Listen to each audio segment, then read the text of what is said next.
안녕하세요. 크립토노마드입니다. 시장의 방향성을 가로지을 3월의 핵심적인 경제 이벤트까지 마무리가 되면서 이렇게 또 한 달이 지나가는구나 그런 생각이 드는 것 같기도 합니다.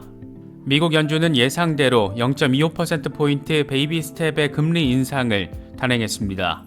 이건 사실 시장이 예상했던 부분이고 빅스텝 인상이 이루어지지 않았다라는 점에서 시장에 크게 나쁜 결정은 아닐 수도 있었지만 이런 결정으로 시장이 흥분하는 것을 막기 위해서인지 제롬 파월 의장은 연내 금리 인하 없을 것이다. 이런 점을 분명하게 못 박았습니다. 상반기에 금리 인상이 종료되고 하반기로 접어들면서 금리 동결에 이어서 연내 금리 인하까지 기대를 했던 시장의 입장에서는 완전 짜증 제대로 날 수 있는 멘트가 나와준 건데 그래도 사실 이번 연준의 금리 시간표라고 할 수 있는 점도표를 보면 긍정적인 부분도 자리하고 있습니다. 점도표를 보면 앞으로 연준이 진행할 금리 인상은 이제 딱 한 번 남은 걸 확인할 수가 있는데 이 자체만으로도 시장이 흥분할 수 있다라는 걸 의식해서인지 인상할 필요가 있다라면 그렇게 할 거다 이런 말도 굳이 힘주어서 덧붙였습니다. 사실 0.25%포인트 인상 자체는 아주 강력한 악재는 아니었고 그래서 연준의 발표 전후 시점에서 시장은 반등세를 보였습니다. 하지만 제롬 파월 의장이 기자회견을 통해서 이런 내용을 구체적으로 밝히며 시장은 매도세로 돌아섰고 뉴욕 증시는 하락 마감했습니다. 재밌는 것은 비트코인의 흐름인데 연준 발표 직후에 증시와 동일한 급락세를 확인했던 비트코인은 다시금 스멀스멀 반등하면서 지지를 받아주려는 움직임도 함께 확인해주고 있습니다. 사실 이번 연준의 발표는 하반기를 기점으로 봤을 때는 비트코인에게는 꽤나 긍정적으로 받아들여질 수 있는 그런 부분도 존재하고 있습니다. 미국의 암호화폐 규제 상황은 아주 재미있게 흘러가고 있는 모습입니다. 최근 보이저 파산 사건과 관련해서 글로벌 망신을 당했던 SEC가 이번에는 트론의 저스틴 선을 정조준했습니다.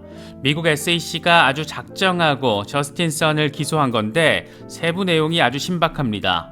이게 트론과 비트토렌트 등 저스틴 선 중심의 프로젝트가 기소됐다라는 것도 그 자체만으로도 재미있게 보여지지만 저스틴 선이 중국 공산당 감투를 쓰고 있고 최근 홍콩의 친암호화폐 정책을 적극적으로 환영하면서 중국의 진입 가능성을 전망해 왔던 인물이라는 점을 고려하면 이게 또 다른 관점에서도 해석이 가능합니다. 사실상 바이낸스의 후속 타자로 중국 자본 세력을 겨냥한 것 아니겠나 이런 해석이 가능하기 때문입니다. 현재 진행 중인 미국발 금융위기 우려 상황은 결국 중앙화된 레거시 금융권에 대한 불신으로 이어지고 있는 모습입니다. 은행에 맡긴 내 돈에 대한 불안감이 커지고 내 돈을 찾겠다라고 달려들면 은행이 무너지는 상황이 현실이 되어버렸기 때문입니다.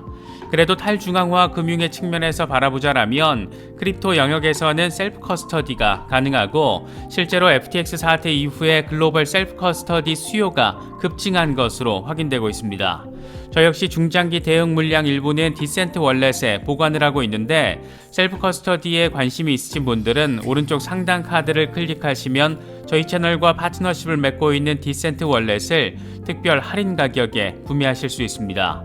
특정 거래소나 코인과 관련된 문의는 디센트 고객센터를 통해서 확인하실 수 있습니다. 그럼 이번 영상 시작하겠습니다. 금리 동결을 고려하긴 했었는데 금리 인상 기조 이어가기로 했다. 그리고 연내 금리 인하 없다. 이번 연준의 FOMC 회의 결과는 간단히 요약하면 이 정도가 핵심이라고 할 수 있습니다. 사실 0.25%포인트 베이비 스텝 인상은 시장이 예상했던 부분이라서 그냥 그렇지 정도로 받아들일 수 있는 부분이었고 그래서 이런 숫자가 나온 직후에 시장은 반등 양상을 보이기도 했습니다. 하지만 제롬 파월 의장의 회견이 시작되고 이런저런 매파적인 멘트들이 더해지면서 분위기는 급반전됐습니다. 파월 의장은 기준금리 일시 중단 방안을 고려하기도 했지만 최근에 강력한 인플레이션, 노동시장의 과열 등 최근의 지표, 이 정책 신뢰성 이런 것들을 고려해서 금리 인상 기조를 이어가는 것이 적절하다라고 판단했다 이렇게 설명을 했습니다. 그러면서 연내 금리 인하는 고려하지 않고 있다 이렇게 쐐기를 박으며 시장에서 기대했던 정책 전환, 이 피벗에 대한 기대감도 일축했습니다. 이에 따라서 미국의 기준금리는 기존의 4.5에서 4.75%에서 4.75에서 5%로 인상이 됐습니다. 이번에 연준이 여차하면 금리를 동결하고 아예 아싸리 금리 인하까지 할 수도 있다. 이런 전망이 월가에서 나왔던 것은 단연 은행 위기 상황 때문이었습니다. SVB 파산 사태로 은행 줄파산 위기가 고조됐고 이게 자칫 미국발 금융위기로 번질 수 있다라는 우려 때문에 연준으로서도 마냥 금리 인상만은 고집할 수 없을 것이다. 이런 전망이 더해지기도 했습니다. 특히 SVB 파산이 연준의 고강도 금리 인상의 여파라는 점에서 이런 전망에 더 무게가 실리기도 했습니다. 하지만 파월 의장은 모든 예금자들의 저축은 안전하다. 우리의 은행 시스템은 탄탄한 자본과 유동성을 가지고 있다. SVB 파산은 예외적 사례이고 미국 은행 시스템 전반에 걸친 리스크는 아니다. 이렇게 선을 그었습니다.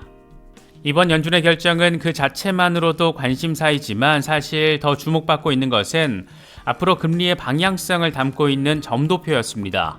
이번에 새로 공개된 FOMC 위원들의 기준금리 전망 수준을 보여주는 점도표를 보면 이제 금리 인상은 한 번 정도 추가될 수 있다는 점을 확인할 수가 있습니다.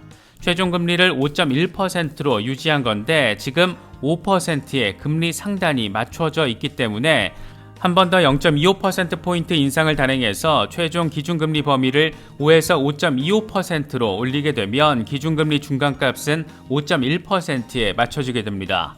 내년 금리는 4.1%에서 4.3%로 높아졌고 2025년의 경우에는 기존 3.1%로 유지가 됐습니다. 물론 이런 전망치는 상황에 따라서 바뀔 수 있지만 당분간 우리는 고금리 시대를 살아가게 될 것이라는 점 다시금 느낄 수 있는 부분입니다. 사실 이런 금리 상황은 비트코인에 있어서는 오히려 긍정적으로 해석할 수 있는 부분이 존재합니다. 무엇보다 2024년에는 비트코인 반감기가 예정돼 있기 때문입니다. 역사적으로 비트코인은 반감기 전후로 본격적인 랠리를 벌이고 이듬해 하반기에 새로운 고점을 만들었기 때문에 2024년부터 비트코인 반감기를 전후한 시점에서 금리 인하가 단행되고 이를 통해 비트코인의 힘이 더해지는 상황은 2025년 11월을 전후한 시점에서 기대되고 있는 새로운 고점에 대한 기대감을 더 자극할 수 있는 부분입니다. 물론 이건 역사가 반복된다라는 전제가 이번에도 다시 적용됐을 때를 기준으로 하는 것이지만 지금까지 3번에 걸쳐서 반복됐다라는 점에서 이런 상황적 기대감이 자리하는 건 당연해 보이기도 합니다. 어쨌든 이런 상황 탓인지 비트코인은 증시 급락 상황에 맞물려서 함께 급락을 했습니다. 하지만 다시 스멀스멀 반등하며 어떻게든 지지를 받으려고 노력하는 모습도 함께 확인해주고 있습니다. 워낙 급격한 랠리가 최근 벌어졌기 때문에 추가적인 조정이 발생해도 이상하지는 않은 상황인데 여전히 저가 매수세가 달라붙고 있다는 점은 긍정적으로 바라볼 수 있는 부분입니다. 현재 비트코인의 흐름과 관련해서 코인텔레그래프의 기고가 라케시 우페드히에는 25,000달러 부근의 20일 지수 이동 평균이 상승하고 RSI가 과매수 영역에 있어서 저항이 적은 경로가 위쪽을 향하고 있다는 것을 보여준다. 비트코인이 28,500달러를 돌파하면 3만 달러에서 32,500달러 저항 영역까지 상승할 가능성이 높아진다. 만약 조정을 받을 경우에는 가장 주의 깊게 바라봐야 하는 지지라인은 25,200달러인데 여기서 반등할 경우 헤드앤숄더 패턴의 넥라인이 지지라인으로 전환됐다는 것을 시사한다. 문제는 25,200달러가 깨졌을 때인데 이럴 경우에 비트코인은 다시 200일 단순 이동 평균이 자리한 2만 달러까지 급락할 수 있다라고 분석했습니다. 이건 간단히 요약하자면 여차하면 200주 이동 평균으로까지 다시 후퇴할 수가 있는데 이 구간이 지지 라인으로 작용할 수 있고 이후에 반등을 기대해 볼 수 있다. 이 정도가 될 것 같습니다. 200주 이동 평균에 대한 리테스트 가능성은 여러 분석가들 역시 동의하고 있는 상황입니다. 스탁머니 리잘드의 경우에도 비트코인은 예상했던 것처럼 하방 압력을 받고 있다. 조정은 26,200달러에서 27,000달러 사이에서 발생할 건데 이건 3만 달러로의 여정을 위해서 필요한 과정이다. 이렇게 설명을 했습니다. 인컴샤크의 경우에도 계획은 바뀔 수 있지만 25,000달러 부근에서 나는 매수자가 될 것이다. 이 구간에서 지지만 확인된다라면 우리는 3만 달러를 바라볼 수 있을 것이고 이때 나는 여러 알트들에 대해서도 기쁘게 수익화를 할 것이다. 이렇게 설명했습니다. 캡테인 파이빙 역시 단기적으로 조정 가능성에 방점을 찍었습니다. 상승형 웨지 패턴에서 비트코인이 살짝 빠지며 조정을 받고 있는데 비트코인은 8에서 12% 정도 빠진 뒤에 강세 랠리를 펼칠 것이다. 이렇게 전망을 했습니다. 이 양반은 비트코인 2시간 차트를 기준으로 24,000달러 부근까지의 후퇴 가능성을 표시해놨습니다. 시장 전반은 FOMC 이슈로 어수선한데 미국에서는 SEC가 암호화폐 산업 곳곳을 헤집고 다니는 모습을 확인해주고 있습니다. 이번에 SEC의 사정권에 들어온 인물은 트론의 창업자 저스틴 선입니다. SEC는 저스틴 선이 미등록 증권을 판매하고 에어드랍과 사기, 시장 조작 등의 혐의로 수사당국에 고소한 것으로 전해졌습니다. SEC는 저스틴 선을 상대로 미등록 증권을 판매하고 에어드랍과 사기, 시장 조작 등의 혐의로 수사당국에 고소한 것으로 전해졌습니다. SEC는 트론과 비트토렌트 토큰 판매와 관련해서 저스틴 선, 트론 재단, 비트토렌트 재단, 비트토렌트를 상대로 소송을 제기했다. 이들은 광범위한 워시 트레이딩을 통해서 트론 2차 시장을 조작했다. 직원들을 이용한 워시 트레이딩으로 트론 거래량 60만 건을 인위적으로 부풀렸다라고 그 배경을 밝혔습니다. 이번에도 SEC는 유명 연예인과 인플루언서들의 실명을 거론하면서 나름 언론의 헤드라인 장식 재료들을 함께 제공했는데 SEC는 트론과 비트토렌트는 마케팅 비용 제공 사실을 숨긴 채 유명인의 트위터를 통한 트론과 비트토렌트 광고를 추진했다. 홍보비를 받고도 이걸 숨긴 채 홍보한 혐의로 린제이 로한, 제이크 폴, 소울자보이, 릴 야티, 니오, 에이콘, 미셸 메이슨 등도 함께 고소를 했고 이들은 대부분 혐의를 인정했다. 이렇게 밝혔습니다. 이건 사실상 시장을 완전히 들쑤시는 양상으로도 바라볼 수가 있는데 왜 하필 지금 타이밍에 바이낸스 US의 보이저 자산 인수를 막지 못하고 파산법원에서 망신사를 확인한 이 타이밍에 SEC가 트론을 겨냥한 것인지 생각할 거리들도 함께 안기고 있습니다. 안 그래도 SEC가 바이낸스를 타겟팅했던 것이 FTX 붕괴로 인해서 미국 세력 자본이 한 방 맞은 것에 대해 중국 자본을 겨냥한 카운터펀치라는 해석들이 많이 나오기도 했었는데 이번 저스틴 선을 기소한 건 역시 비슷한 방향성에서 해석할 수 있는 부분들이 자리하고 있습니다. 저스틴 선은 최근 홍콩 당국의 암호화폐 친화 정책을 적극적으로 홍보하면서 중국의 진입 가능성과 연계지어서 공개적인 입장을 밝히기도 했습니다. 특히 지난 2021년 저스틴 선이 중국 공산당 간부 양성학교에서 블록체인 연구 프로젝트에 참여한다라는 소식이 전해지며 공산당과의 연계성이 주목받기도 했습니다. 이런 전반적인 상황을 놓고 바라보자라면 과연 SEC가 노리고 있는 것이 저스틴 선인지 아니면 이와 관련된 중국 자본 세력인 것인지 재미있는 상황이 지금 흘러가고 있는 모습입니다. 여기에 더해서 또 하나 SEC의 흥미로운 행태가 더해졌는데 코인베이스가 SEC로부터 웰스 노티스를 전달받았다라는 소식입니다. 웰스 노티스는 SEC가 규정을 위반해서 민사소송의 대상이 될 개인 또는 기업에게 해명을 요구하는 사전 통지서입니다.